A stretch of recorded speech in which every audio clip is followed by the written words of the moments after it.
Hi there, everyone. You're watching The Appreciationist. My name is Peter Hartman.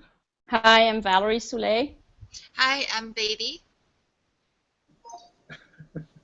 And we have our lovely lady who can hear us. Of course, you can hear us. Sam? Oh, I'm sorry.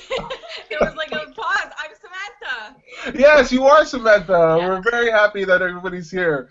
Wonderful. It usually goes better than that. We're going to have a really wonderful show. Today we're talking about the trouble with love. We really should be talking about the trouble with internet connections, but we'll stick with love tonight. We're going to have a fun time talking here, but before we get to the main crux of our show, I want to let you know what I learned this week. So the segment starts what I learned this week, and I learned something interesting. Now, this is interesting to me. I hope it's interesting for you. Anybody who knows me for a little while knows I'm obsessed with the zombie apocalypse. I learned recently that there's these people called preppers who are preparing for different disaster scenarios, worldwide earthquakes, terrorist attacks, a meteorite from space, and there are people building bunkers. You know that people build bunkers in order to survive these things? Okay. Yep. Well, okay, so you've heard of bunkers. Now, what I learned this week is that there are actually luxury bunkers. Okay? There's this company that built these condos underground in a nuclear silo, missile silo. And you have everybody has their own rooms. You have a workout gym. There's a pool inside. There's grocery stores. There's all kinds of stuff. There are people on all levels of the income bracket who are really seriously preparing for the apocalypse. And if you have like $70,000, you can get your own luxury condo bunker.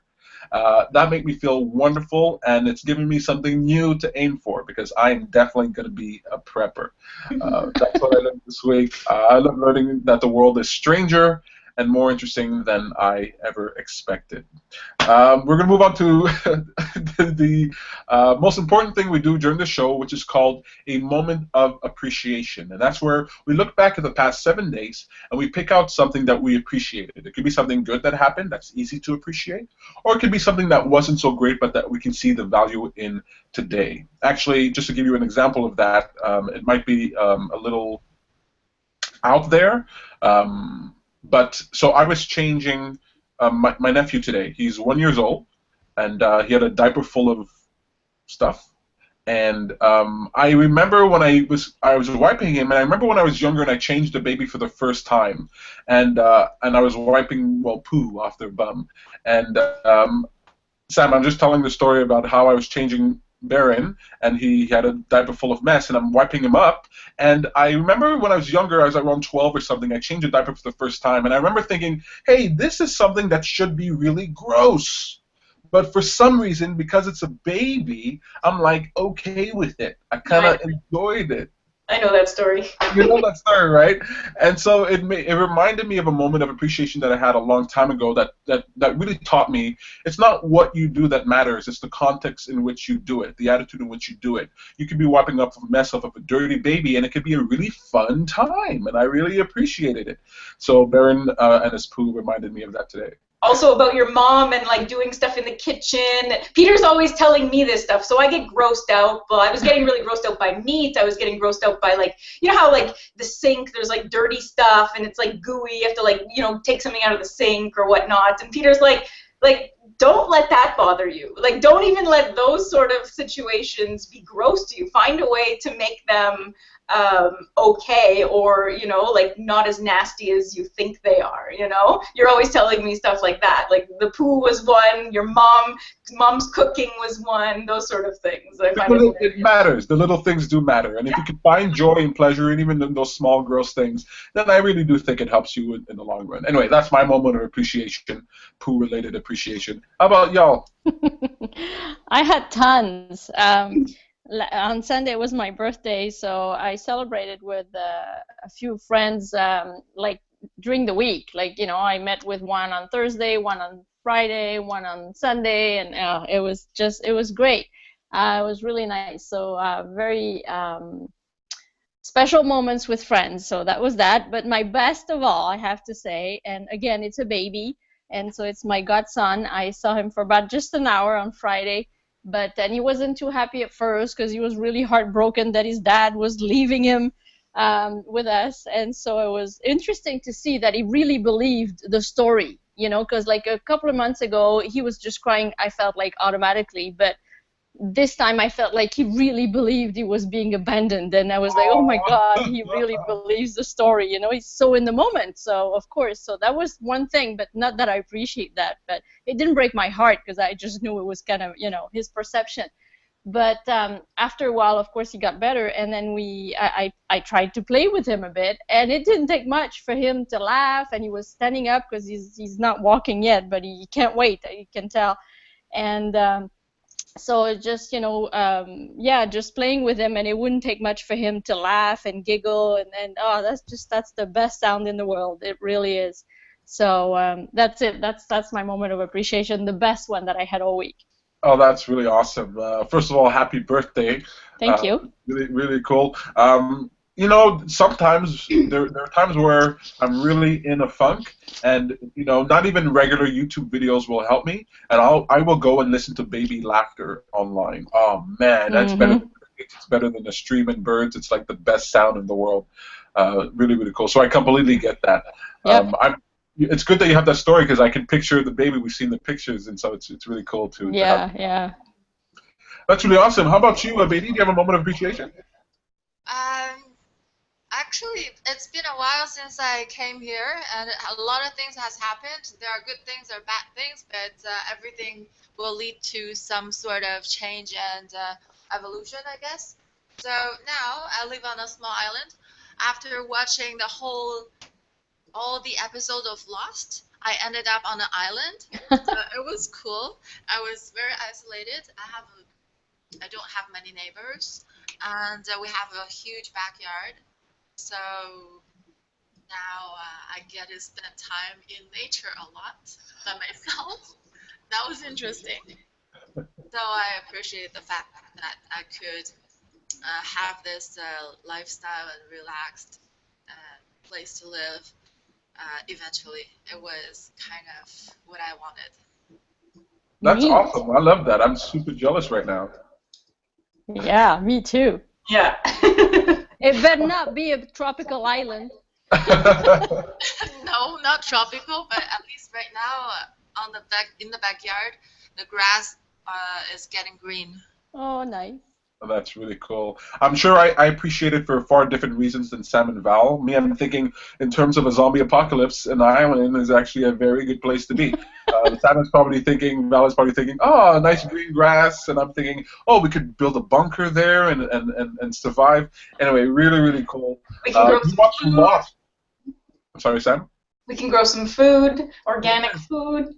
Yeah, that's good, Sam. You can grow it, I can eat it. Yeah. I would like it if Sam can come over here and show me how to grow stuff. Yeah, well, I'm learning. I'm getting there. This summer I'll be learning a lot more, so I can help you after that. I wanted to join you for the Concordia greenhouse event, but it was kind of late during the day, so I think I would skip. But if you have anything like happening during the day, actually, because I don't work now. At the moment, I don't work, so I could join you.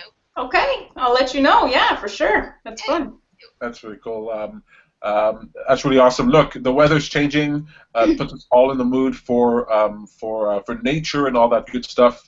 And it also puts us in the mood for a little bit of love. But before we get to our topic, I wanted to move to our segment. What about Sam? Yeah. It's weird. Some people are just easily. You're horrible. You're horrible. Stop it. No, you're just a bad host. You're a bad host. I blame you. How about you, Sam? You have a moment of appreciation? Yes, I do. Great, wonderful. You should funny, huh? I don't usually say them, so I mean, yeah. Okay, so mine is, actually, it was Saturday. I contacted Val and Maylise, actually separately, to see if they wanted to hang out after I was done at Concordia.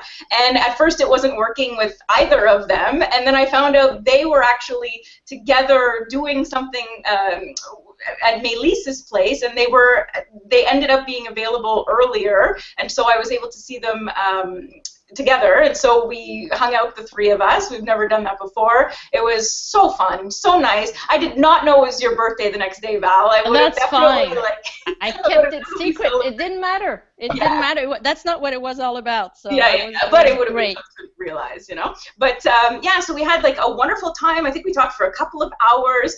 We went to a place just nearby, and even the waitress was like so kind. She gave us extra food. She gave us extra drinks. Everything just worked out like perfectly that day, and we had wonderful conversations. It was really, really nice. It felt great. Yeah, that was one of my moments too. It was really sweet and unexpected, so it was great. Yeah, unexpected, and everything just worked out properly. It was perfect. Yeah. That's great. Yeah, Sam, she was raving about it even when I went to see her. So it's it's good. That's really awesome. It's really cool to spend time with people that you care about, people that you like. It's an important thing to do. We'll be talking about that a little bit this weekend in our event, Beloved. That's cool. Did I forget anyone? You? Me? No, mine was poo related. Oh, it's true.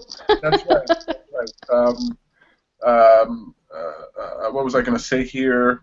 I actually did have another moment of appreciation. Oh, yes, the changes to the law of attraction. So finally, I've eased the headache on my head, and I've actually made the changes that I've been reticent of making to the law of attraction. So if you're part of our meetup group, you got an email called Important Changes to Teal Away, and now we are changing our subscription plan to a $5 plan. So just one plan, it's $5, and you get access to early video content, exclusive video content. You get special discounts and deals for the things that we offer, products, services, events, up to from 10% up to 50%. And you also get, and this is fun, some cool tips and exercises. They could be text, they could be video, they could be audio, but you're going to get a regular monthly email with this content. All that for $5 a month, and you become a patron. You allow us to do more. You help us support us, and for $5 a month, you get something really, really cool. So I'm sitting sideways a bit, so I gotta straighten up. Okay, so it's a really cool plan. You can go to the lawofattraction.ca to check that out. You can click on Become a Patron to find out all the information. We're going to be creating a welcome video for you guys and gals really soon, so check that out. It's really, really cool. $5 if you love what we do. That's including the Appreciationist. If you like the show, please become a patron, and you help us do even more and provide even more for you. And then we already have two. What are they called? Patrons? So we already have two patrons, and guess who they are? Val and Melis. Thank you. Excellent. Well, did you hard sell them on Saturday or something? I talked about it, but I didn't know. I did not. Wow. I had seen the email, and I was planning on doing it. Of course, it's super worth it. Come on. Hard sell. So just so anybody knows, anybody who has a subscription plan on April 30th, it will not renew. So you don't have to do anything. It'll just stop, and we'll just go over to the Patreon one. I actually did have a moment of appreciation. This was actually for last week, but our show didn't go on. We had a barbecue, our first barbecue, Sam and I, last weekend, I think it was. And so it was really cool to be out there scraping the barbecue, getting some nice smoky food to eat. So that was a lot of fun. I want to tell you, gals, about a segment, What a Great Idea. This is a little interesting. The segment, What a Great Idea, is where I give you a product, a service, an idea that is deserving of your attention, because whatever we give our attention to becomes a greater part of our experience. So why not give our attention to great ideas? Now, I thought this was actually a cool idea. I've heard it somewhere before. You'll tell me if you've heard about it. So I was watching The National. The National is a CBC, a Canadian news show. I think it's on CBC. And you can find clips of them on YouTube. The National on YouTube. So I was watching these clips, trying to learn about Canadian politics, Canadian news, because I really don't pay attention. And there was this one video about something they're doing in Britain. They want to put a new marker on packages of food, and instead of telling you what the calories are in this food, they want to let you know how much exercise you'll need to burn this food off. That's good. Yeah, like you need 15 minutes of bike ride, 30 minutes of walking, so that's what's going to be on it. So you pick up those bag of cookies, and instead of saying 1 million calories on it, you see it'll take 20 minutes on a treadmill. Then you're like, it's a little easier for you to like decide what you want to do, right? Yeah. Isn't that a cool idea? I think it is. Is it going to go through? I can imagine already the resistance from a few places. Yeah, it turns that comfort food into something less comforting. But I don't know if it's happening already in the UK. I think it's going to happen. But honestly, I've heard rumors of this. I really do think it will make its way across the pond here to us.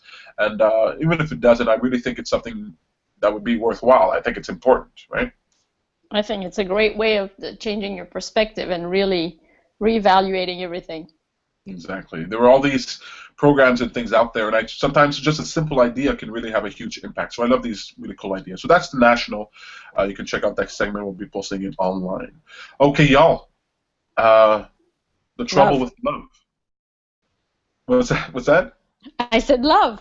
Love, exactly. What's the trouble? Okay, what's the deal with love? Why is it so difficult for people? So often, the underlying issue for almost everything that I see people for is love, whether it's to love yourself, loving others, loving yourself enough to believe in yourself, loving yourself enough to be confident, feeling that you deserve what you're wanting. What is the deal? What is it that happens to people? So I kind of believe it's the household, right? Your parents growing up, I think they have a huge impact on how you program yourself to love. But what is it that sort of gets people into this funk about love? Why are people pessimistic? Why does it get people down? And why does it seem so hard? What have you experienced?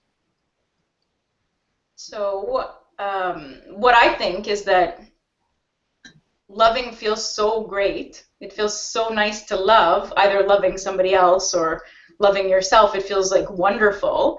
And throughout our lives, we have experiences where it goes away, We have bad experiences. Either a relationship goes sour over time, or, somebody breaks up with you, or you love somebody and they don't love you back, and that longing sort of feeling. Or, loving yourself and then being extremely hard on yourself. Like the flip side of love is extremely painful. And so I think that it's like the strongest emotions that we can have. And, love is one of the strongest emotions. And then the flip side of love, I feel, is one of the strongest emotions. Like either, not necessarily hate. I wouldn't say hate is the flip side. I would say like not love, like not getting what you want or not feeling that. And so, of course, it's going to be the biggest thing that people talk about. That's what's in movies. That's what everybody complains about, or that's what everybody, when somebody falls in love, they're always talking about it, just because it's such extreme emotions that, of course, it's going to fill our society. Yeah. Yeah, I definitely agree. That's actually part of part of my talk on this weekend, is that love feels so damn good. I mean, man, does it. Sometimes you get to. I don't know if you've ever gone through moments like this, but you go through a moment where you're like, oh, I'm not gonna love so much. Okay, I'm gonna kind of keep it like I'm gonna be okay. I'm gonna be happy, but I'm not gonna aim for something so high flying because I don't want to deal with the flip side of it. Well, good luck. It's tough, but there are moments in my life, I know, sometimes it could be after a heartbreak, but even after you deal with the heartbreak, suddenly you're like, you know what, yes, I could fall in love again, and I know I could go and do something like that, but I just don't want to, I just don't, right now, just don't feel like it. And I kind of feel that way when I see parents with their kids. I think to myself, they tell you, oh, it's one of the most amazing experiences that you could have, and I wouldn't trade it for the world, and I believe them. But then back in my head, I go, man, you're in for some miserable times. I mean, how do you not? How do you raise a kid and it's just gravy for the rest of your life? Like, it's going to go down, And I kind of want to talk about this weekend about how people, it's not only that it feels good, right? People want it to be permanent. That's the thing. They're not satisfied if it's not there consistently all the time. What do you think about that? Is love something that you can consistently have where you only have to deal with not having it for periods of time, or is it something that you have to sort of accept that you're going to go up and down and just a roller coaster of life? I think it's going to go up and down, and you need that contrast. I think it's important. Otherwise, how do you have the high? But I think it's our it's not our choice to always be on a high. I don't think so, because I mean, as again, I think we need the contrast. But it's our choice to find pleasure, or to be positive, or to appreciate stuff. And then it's not the roller coaster doesn't well, it's not a roller coaster anymore. You know, That's right. it's a more enjoyable ride. It doesn't have to be a roller coaster. But if I may just add something, I think, I mean, from my experience from talking with clients, I think it feels it's a lack of control. You know, I don't. I think we have the illusion that we control some stuff, and I think it's just a lack of control. Because when you were saying, "Oh, well, I don't want to love anymore," you know, I said, "Good luck," because sometimes you can make that decision. But I don't think, you know, you fall in love, and it's just like I don't really think you choose. You know.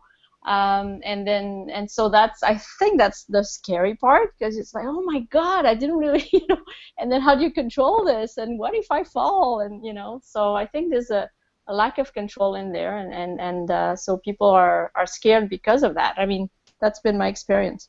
That's a very, very good point. Simon's talking about how it feels really good, and there's a flip side to that. But Val, what you're saying about control is spot on, right?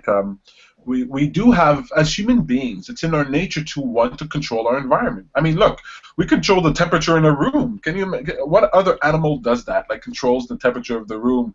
We control precipitation by having umbrellas and things like that. Like we want to control everything we can. It's our desire to be the dominant force on this planet. And when it comes to something like love, like the smartest person in the world can't control love. You know, at best you can do is subdue it.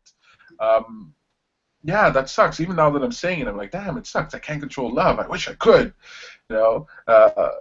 What about you, Beatty? What do you think? Do you think that people try to control love? There is always a power struggle between couples, but it has to be a balanced, I guess. Sometimes the guy would win, and sometimes he has to let the girl win. But That's a it's good point. constant. But as long as both people are forgiving, everything could be put behind, and any little struggle could actually eventually turn into a bond. But I think actually most of the problem people have here is because probably media and movies or those things, they give people a false impression that um, it's good to be loved. So people are seeking for being loved. They don't really giving their love. They don't know how to give their love. So from they were baby, they were receiving end of love the entire time. So a lot of people, they are more they take selfies, they love themselves. But when it comes to how to contribute to a teamwork kind of love or relationship, they kind of fall behind of expectations from the other.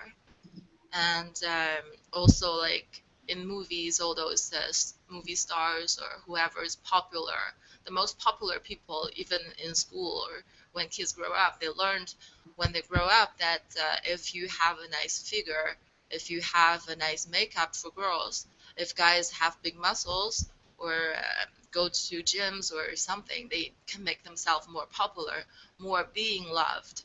So that's what they work on, and eventually their target of their mate will be those who has nice figures, who has nice makeups or big muscles. So those are the things that the media or the society give people a false impression of, and they actually don't work. Because if you want to look for um, a relationship, you need to find someone who is more compatible.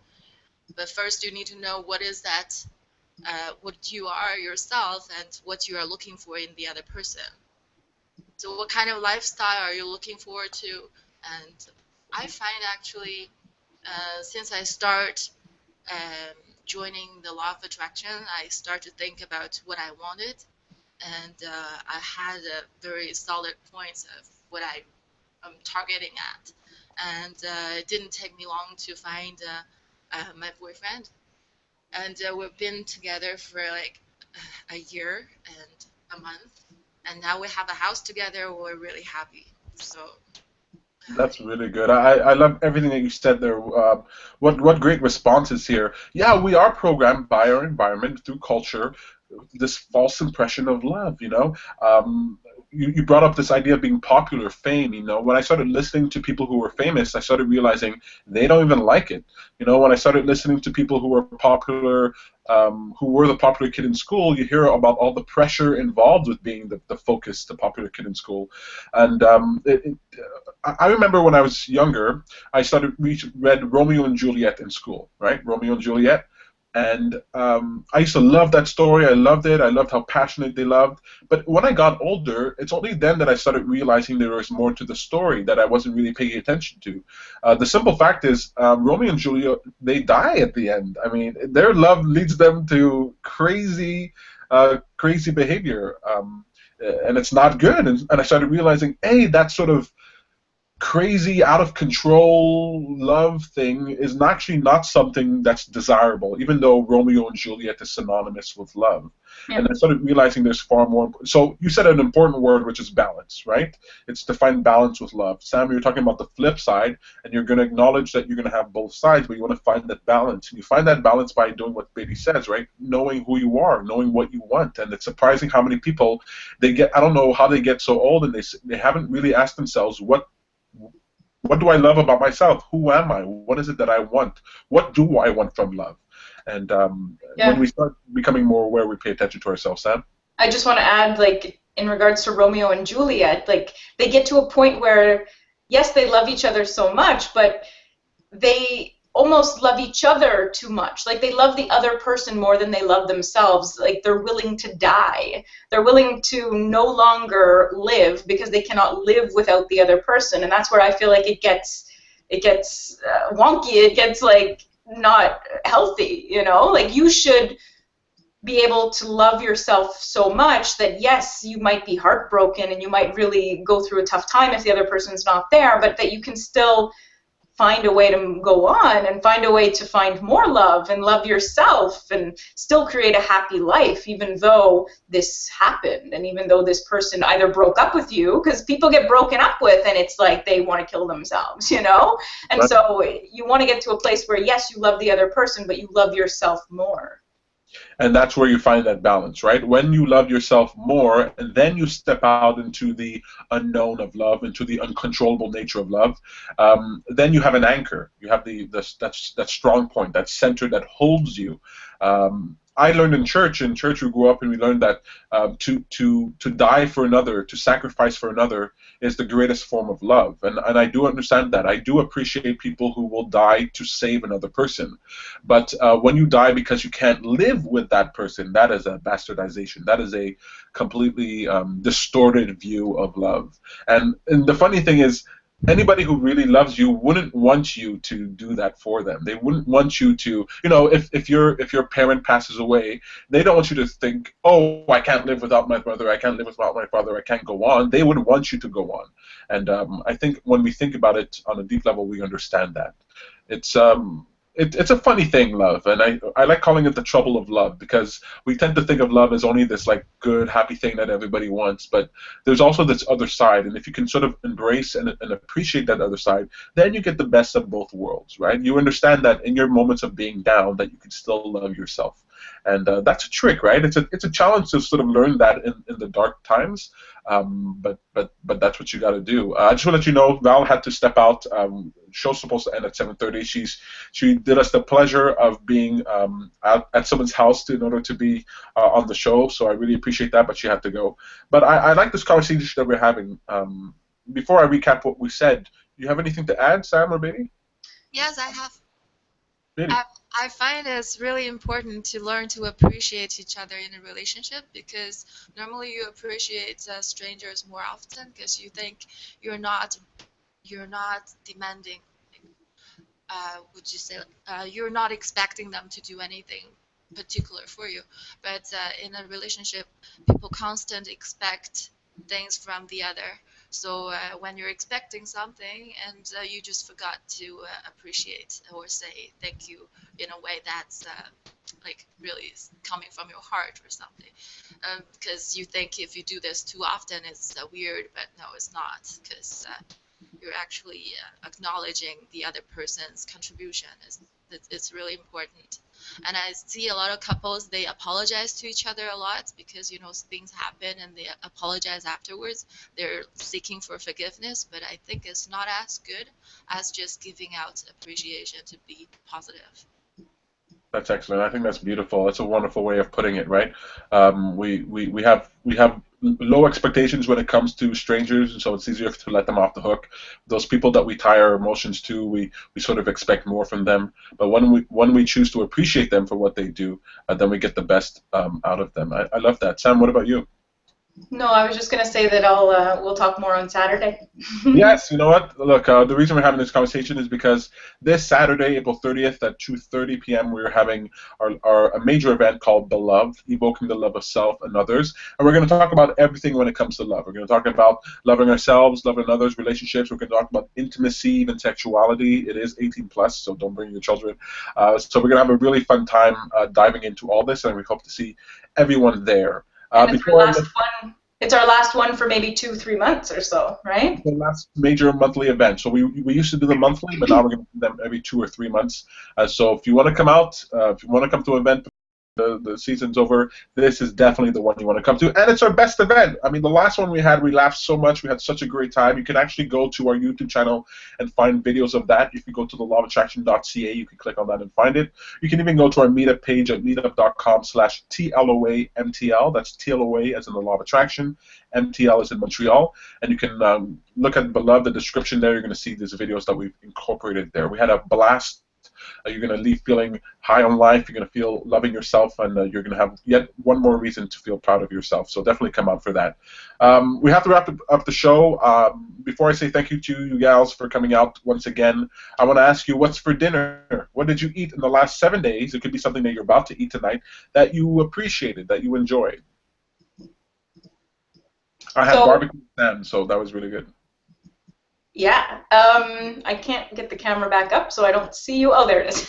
Okay, so I'm making a soup tonight. My sister suggested, so my sister's vegan, and she really pushes the veganism on me, and it's actually having an impact. I've been vegetarian for a couple months now.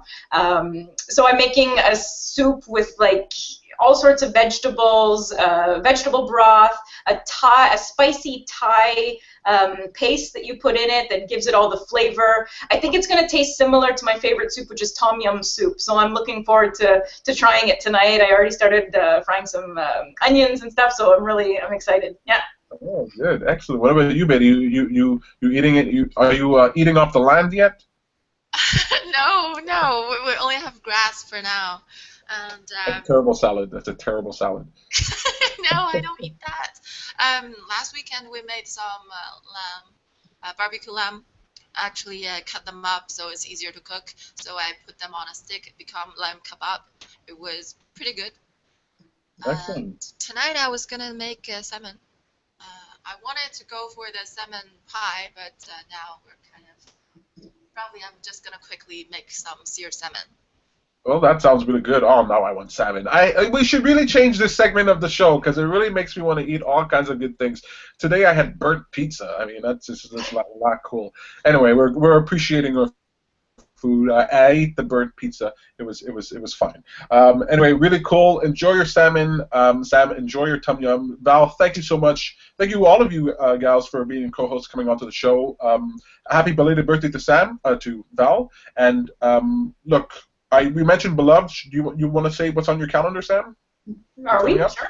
I'll say with Self-Discovery Montreal meetup, you can find me there. I have Get Inspired to Change Your Life, group life coaching on Tuesday, May 3rd. And then Wednesday, May 4th, I'm not on the show next week because I'm going to be at the Concordia Greenhouse doing a volunteer session. I plan to meet up around it. So Peter, you may not have as many viewers, so we're going to be getting our hands dirty, doing some planting or transplanting of plants, and so that's what's coming up for me. Excellent. You can find that at Self-Discovery Montreal, the meetup at Self-Discovery Montreal. You can also find out more information about Sam and connect to everything that she's doing at SamanthaBarley.com. Valerie Soule is having a French discussion tomorrow, the 28th. It's tomorrow, right? Tomorrow, called Nos Illusions. It's a workshop It's a French workshop, and so that'll be $7. It'll be downtown, and that's at 6:30 p.m. So definitely go to our meetup page to check that out. You definitely want to go. I think there are some spots available, so definitely go and check that out. Look, I really appreciate everybody. Everybody was on the show today. Beatty, Samantha, and Valerie. Really appreciate it. Check out Valerie's website at thepowerofomotion.ca, samanthabarley.com, and Beatty, of course, you can find her here. Look, that's it. We did it. It's over. Yay! That's it. That's the show. It's done. Thank you very much, guys. Bye, guys. Nice seeing you, Beatty. Take care. Yeah. Bye. Bye. Excellent. Wonderful things said today. There's a flip side to love. There's the balance that's important. Loving yourself. There's the false impression of love that we learn from our society that we have to reprogram ourselves for. And what you should expect or what you want to expect from your lover is less than what you want to expect from yourself. You want to expect that you appreciate other people. When you appreciate people up the wazoo, when you thank them, when you acknowledge what they do on a regular basis, even if it's few and far between, you reinforce that behavior. It's positive reinforcement, and you make them want to do it more. So let them off the hook, let yourself off the hook so that you can let them off the hook, and find more reasons to appreciate. That's the purpose of this show. Again, I want to remind you that our event, Beloved, is coming up this Saturday. You definitely want to come and check that out. Honestly, you really, really do want to check that out. We've been giving out one ticket, a winner, every week for the show. You have to watch the show in order to know. So if you heard your name, you can send us a message and come to the door. Your name will be on the guest list. This week's winner is, I hope I haven't said him yet, is Mr. Lee W. Lee W. And you know who you are. So if you'd like to, your name will be at the door for Beloved. Is there anything else I can say? I don't know. I don't know if there's anything else. There's so much more I want to say. Harry Peter is gone, so I'm back to feeling normal again. And do something good. Appreciate someone. Take care. Have a nice time. Bye. Oh, tune in next week for another exciting episode of The Appreciationist. Thanks for watching.